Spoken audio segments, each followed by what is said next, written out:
Hello children, welcome to असा education. आज हमारा ये जो वीडियो है इसमें हम चैप्टर 1 के जो सबसे ज़रूरी हॉट्स क्वेश्चन हैं, हायर ऑर्डर थिंकिंग स्किल्स के जो क्वेश्चंस होते हैं जो सीबीएसई के एग्ज़ाम में अक्सर पूछे जाते हैं, उनको भी देखेंगे और साथ ही साथ जो शॉर्ट और लॉन्ग आंसर क्वेश्चंस हैं एग्ज़ाम में आ सकते हैं उनके बारे में भी हम पढ़ेंगे। ये आपका ग्रेड 9 जो सिविक्स बुक है उसका first chapter what is democracy, Y democracy, उससे क्वेश्चंस दिए जा रहे हैं। तो शुरुआत जो है वो हमारी शॉर्ट आंसर क्वेश्चन से होगी जो कि 3 to 5 मार्क्स के होते हैं और लगभग 30 to 60 वर्ड्स में आप अपना आंसर लिख सकते हैं।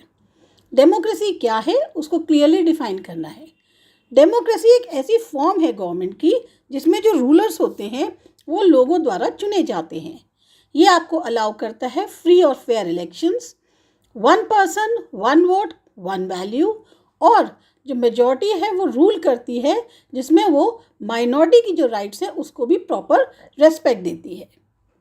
दूसरा क्वेश्चन है की फीचर्स क्या हैं डेमोक्रेसी के। तो की फीचर्स हैं इलेक्टेड लीडर्स जो होते हैं वो लोग जो हैं रूलर्स अपने चुनते हैं, फ्री और फेयर इलेक्शंस होते हैं, यूनिवर्सल एडल्ट फ्रेंचाइजी होती है, rules of law and rights होती है, यानी जो भी सारे सिटीजन्स हैं सारे इक्वल हैं अंडर द लॉ, और रिस्पेक्ट होती है राइट्स के लिए, freedom of speech, expression, religion, इन सब के लिए आपको पूरी तरह से रेस्पेक्ट देनी होती है। थर्ड क्वेश्चन है कि 2 arguments in favour of democracy बताने हैं। तो डेमोक्रेसी आपको इंश्योर करती है कि सिटीजन्स में इक्वालिटी रहे, आपस में पीसफुल चेंजेस हों गवर्नमेंट के अंदर इलेक्शंस के माध्यम से। दूसरा है 2 आर्ग्यूमेंट्स बताने जो अगेंस्ट डेमोक्रेसी हो। पहला, डेमोक्रेसी के कारण जो डिसीजन मेकिंग है उसमें थोड़ा सा डिले हो जाता है, लीडर्स जो हैं वो एक्चुअल में अवेयर नहीं होते हैं कई बार जो लोगों की रियल नीड्स है उनको लेकर।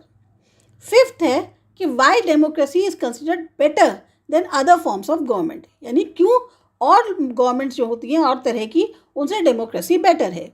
तो पहला है डेमोक्रेसी रिस्पेक्ट करती है पब्लिक ओपिनियन। दूसरा, जो चांसेस है कॉन्फ्लिक्ट के वो काफ़ी कम होते हैं, डिग्निटी और फ्रीडम को प्रमोट करती है और इसीलिए ये ज़्यादा अकाउंटेबल है, इंक्लूसिव है और पार्टिसिपेटिव है। अब आता है लॉन्ग आंसर क्वेश्चंस, 5 से 6 मार्क्स के होते हैं, 100 to 120 वर्ड्स आप इसमें लिख सकते हैं। पहला है merits and demerits of democracy बतानी है। मेरिट्स ये है कि लोग इसमें अपने लीडर्स चुन सकते हैं, इक्वालिटी और डिग्निटी प्रमोट करी जाती है, गवर्नमेंट की जवाबदेही होती है लोगों के प्रति। डीमेरिट्स है डिसीजन मेकिंग स्लो है, कई बार जो बिना पढ़े लिखे या जो करप्ट लीडर्स होते हैं वो चुन लिए जाते हैं और इससे जो है पॉलिटिकल इंस्टेबिलिटी भी आती है। क्या इंपॉर्टेंस है इलेक्शंस की डेमोक्रेसी के अंदर। इलेक्शंस जो है वो बैकबोन माने जाते हैं डेमोक्रेसी के। ये लोगों को अलाउ करते हैं कि अपने लीडर्स चुने, नॉन परफॉर्मिंग गवर्नमेंट्स को हटा दें, लीडर्स की जो है जो भी चुने हुए हैं उनकी जवाबदेही होती है, पब्लिक ओपिनियन रिफ्लेक्ट करती है और उनकी जो विल है उसको अब बिना इलेक्शंस के डेमोक्रेसी फंक्शन नहीं कर सकती। क्या जो है गवर्नमेंट को नॉन डेमोक्रेटिक बनाती है उसके एग्जाम्पल्स दीजिए। तो गवर्नमेंट जो है नॉन डेमोक्रेटिक तब होती है जब रूलर्स चुने नहीं जाते, जैसे मिलिट्री रूल म्यांमार के अंदर, लोग का कोई भी से नहीं होता डिसीजन मेकिंग में, जैसे मोनार्की है सऊदी अरेबिया में, और कोई भी फ्रीडम ऑफ स्पीच या अपोजिशन अलाउड नहीं होता, एग्जाम्पल है नॉर्थ कोरिया। डेमोक्रेसी प्रमोट करती है इक्वालिटी को, इन्हांस करती है डिग्निटी को। आप कैसे इसे जस्टिफाई करेंगे। डेमोक्रेसी ट्रीट करती है हर सिटीजन को इक्वल, भले ही वो किसी कास्ट, जेंडर या वेल्थ का क्यों ना हो।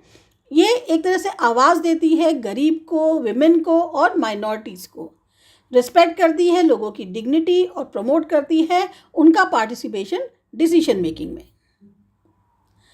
आपके लिए एग्जाम टिप्स हो सकती हैं जो कि एक आपको फ़ायदा करेंगी। मेनली कि आप फोकस करिए की कॉन्सेप्ट्स पे, इलेक्शंस, इक्वालिटी, अकाउंटेबिलिटी पे। प्रैक्टिकल के लिए जैसे जो एक प्रैक्टिस एग्जाम्पल्स हैं उसके लिए Pakistan, Zimbabwe, Myanmar versus India, USA, इनकी एक प्रैक्टिस करिए, डेफिनेशंस याद करिए और 2 पॉइंट्स चाहे एडवांटेजेस हो डिसएडवांटेजेस हो शॉर्ट आंसर्स के लिए याद करिए। रियल लाइफ एग्जाम्पल्स करिए ताकि आप अपने आंसर्स को सपोर्ट कर पाएँ। जो सबसे इंपॉर्टेंट पार्ट है वो है हॉट्स, यानी high order thinking skills. Democracy based है कंसल्टेशन पे और डिस्कशन पे। आप कैसे इसे एक्सप्लेन कर सकते हैं कि डेमोक्रेसी जो है इसके कारण एक बेटर फॉर्म ऑफ गवर्नमेंट है। डेमोक्रेसी में क्या होता है, डिसीजंस जो है ज़्यादातर कंसल्ट करके, डिबेट करके और डिस्कशन के बाद ही लिए जाते हैं। इससे क्या होता है कि आप बहुत ज़्यादा रैश या हार्मफुल डिसीजंस नहीं ले पाते, चांसेस उसके बहुत कम होते हैं। अलग अलग व्यू पॉइंट्स जो हैं वो सामने आते हैं और साथ ही साथ पब्लिक पार्टिसिपेशन भी इसमें हो पाता है। टाइम ज़रूर लगता है, लेकिन इससे आप बेटर डिसीजन लेते हैं जो कि ज़्यादातर लोगों द्वारा एक्सेप्टेड होते हैं। दूसरा क्वेश्चन है, अगर कंट्री जो है इलेक्शंस कराती है रेगुलरली पर खाली एक ही पार्टी को अलाउ किया जाता है कि वो कंटेस्ट करे, तो क्या ये डेमोक्रेसी है तो क्यों, और नहीं है तो क्यों नहीं? नहीं, एज अ सिस्टम जो है वो सही डेमोक्रेसी नहीं है। फ्री और फेयर इलेक्शंस जो हैं उनमें चॉइस होती है मल्टीपल पार्टीज़ के बीच में। अगर आप फ्री और फेयर इलेक्शंस कराएंगे तो डेफिनेटली आपको उसके लिए ज़रूरत है कि आप कई सारी पार्टीज़ के बीच में चॉइस कर पाएँ। अगर एक ही पार्टी कंटेस्ट कर रही है तो लोगों के पास कोई रियल चॉइस है ही नहीं और गवर्नमेंट जो है उसकी कोई भी अकाउंटेबिलिटी या जवाबदेही नहीं बनती। क्या एक डेमोक्रेटिक गवर्नमेंट अनस्टेबल हो सकती है? इसका मतलब क्या हुआ कि डिक्टेटरशिप बेटर है? अब इसको एक्सप्लेन करिए। हाँ, डेमोक्रेटिक गवर्नमेंट्स दिखती है कि वो अनस्टेबल हो सकती हैं क्योंकि उनमें डिबेट्स होती है, इलेक्शंस होते हैं, पावर शेयरिंग होती है। लेकिन जो डिक्टेटरशिप है वो भले ही स्टेबल हो लेकिन वो लोगों की जो राइट्स और फ्रीडम है उनको इग्नोर करती है। डेमोक्रेसी में अकाउंटेबिलिटी होती है, अगर भले ही वो स्लो हो, ज़्यादा स्टेबल ना हो तो भी उसकी एक अकाउंटेबिलिटी है, जवाबदेही है। स्टेबिलिटी बिना फ्रीडम के वो एक अच्छी गवर्नेंस में नहीं माना जाता। लोग जो हैं नॉन डेमोक्रेटिक कंट्रीज़ में क्यों चाहते हैं कि डेमोक्रेसी हो? तो लोग जो नॉन डेमोक्रेटिक कंट्रीज़ के हैं उनको ज़्यादातर फेस करना पड़ता है सेंसरशिप, फियर, इनइक्वालिटी। उनका कहीं कोई से नहीं होता डिसीजंस में, रूलर्स मिसयूज़ करते हैं पावर को। वो इसलिए डेमोक्रेसी चाहते हैं क्योंकि उससे उनको लगता है कि उसमें उनको फ्रीडम, राइट्स, इक्वालिटी और अकाउंटेबिलिटी मिल सकती है। इसी का एक फाइनल क्वेश्चन और देखते हैं कि अगर आप जो हैं डिक्टेटरशिप में रह रहे हो तो आप अपनी कौन सी राइट्स खो दोगे और आपकी लाइफ कैसे डिफरेंट होगी? तो अगर मैं एक डिक्टेटरशिप में रह रही हूँ तो मैं क्या खो दूँगी? पहला, अपना freedom of speech and expression, right to vote या अपने लीडर्स को चुनना, और यहाँ तक कि जो राइट टू प्रोटेस्ट है या क्वेश्चन करना डिसीजंस पे, वो सब भी हम खो देंगे। पूरी तरह से लाइफ हमारी फियर और रिस्ट्रिक्शन से भर जाएगी। तो मेरी जो आवाज़ है उसकी कहीं कोई वैल्यू नहीं होगी, वो कुछ मैटर नहीं करती होगी और गवर्नमेंट जो है वो बिना किसी पब्लिक की सहमति के अपने हिसाब से एक्ट करेगी।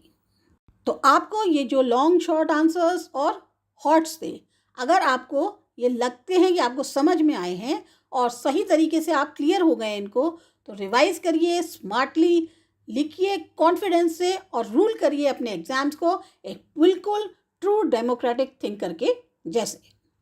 All the best. Remember, liberty, equality, fraternity begins in your mind first. Subscribe करिए आसा एजुकेशन।